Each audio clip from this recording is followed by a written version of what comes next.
परभणी रोडचा जो railway bridge आहे तो सध्या जीर्ण अवस्थेत नाही आणि त्याच्या उड्डाणपुलाचं काम सुद्धा रखडल्या गेले इथल्या ना इथल्या आणि म्हणजे भूसंपादन करू देत नाहीत, त्यांना वेगळी वाट करून द्यायला वाहनधारकांना ते लोक, तर त्यांच्यामुळे कॉन्ट्रॅक्टदार पण अडचणीत आहेत. आणि दुसरा विषय की भयानक दुर्गंधी वसमत शहरातल्या लोकांना जाताना येताना विद्यमान आमदारांचं घर पाठीमागे आहे, त्यांच्या कॉलनीमध्ये दुर्गंधी चालली, स्वच्छतेचा विषय करत नाही. आम्ही आमदार साहेबाला सांगू ते सगळं तुम्ही सांगितले.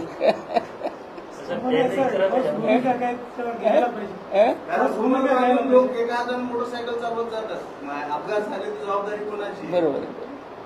सध्या प्रशासक आहे नगरपालिकेवर, पण एक वचक म्हणून पण हा जो रस्ता आहे ना नगरपालिकेचा त्याच्याशी काही संबंध नाही. हायवे जे होत होते बरोबर आहे, त्याची जी म्हणजे नॅशनल जी काही टीम आहे समजा ऑफिस आहे ते वेगळं आहे, त्यांच्या अखत्यारीत ते सगळं काम होत आहे. म्हणून त्याच्यातही बघू आम्ही काय काय